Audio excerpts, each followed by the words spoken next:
शब्दों में बहुत ताकत होता है साहब, दिखता नहीं है पर समझ कर देखो।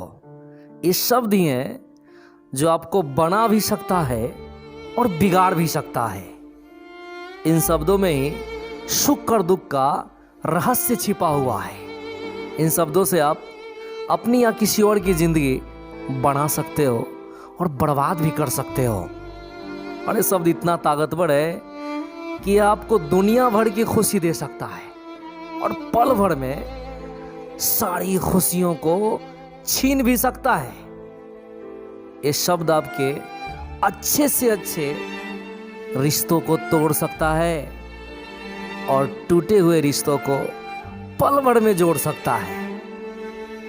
यदि अपनी बोलचाल में शब्दों का सही इस्तेमाल करना आप सीख गए तो कसम से बोल रहा हूं, हर कामयाबी आपको गले लगाएगी।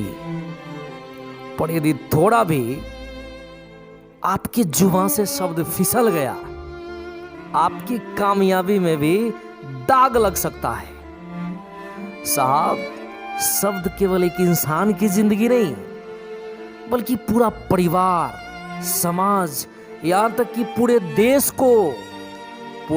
को आबाद कर सकता है। तो बर्बाद करने की भी क्षमता है उसमें।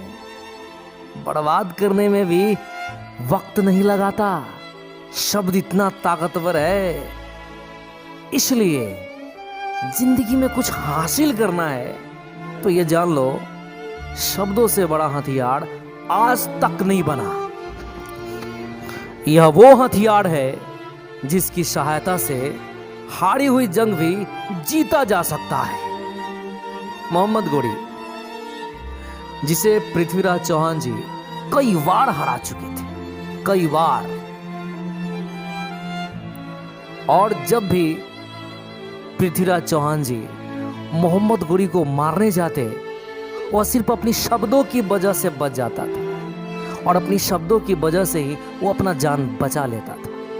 वह बोलता था, जब भी पृथ्वीराज चौहान जी उसे मारने जाते, वो बोलता कि मुझे क्षमा कीजिए, मुझे मेरी हार कबूल है। बड़े प्यार से बोलता था, झुक कर बोलता था और अपनी शब्दों की वजह से बार बार अपनी जान बचा लेता था। अपने बोलचाल में शब्दों के चयन के लिए डिग्री की जरूरत नहीं होती। एक अनपढ़ भी शब्दों का सही चयन कर सकता है, बस उसे बोलने आना चाहिए। शब्दों की जननी यानी मां भावना है और शब्दों में फीलिंग दिखना चाहिए। जिस दिन आप शब्दों में भावना प्रकट करना सीख गए, आप जीत गए। आप जीत गए। शब्दों में आप भावना लाओ, फीलिंग लाओ। आपके शब्दों में फीलिंग होना चाहिए, आपके शब्दों में भावना होनी चाहिए, और वो भी सकारात्मक तरीकों से। अगर आप किसी को बोलते हो मैं तुमसे प्यार करता हूं, वो आदमी आपकी इन बातों को सुनकर खुश हो जाएगा। लेकिन अगर इसी बात को आप बोलोगे, अबे सुन मैं तुमसे प्यार करता हूं, वो जो आदमी है ना, मने मने इतना गाली देगा आपको कि मत पूछिए। शब्द तो वही है, भावना और कहने का जो तरीका है, बस उसमें अंतर हो गया।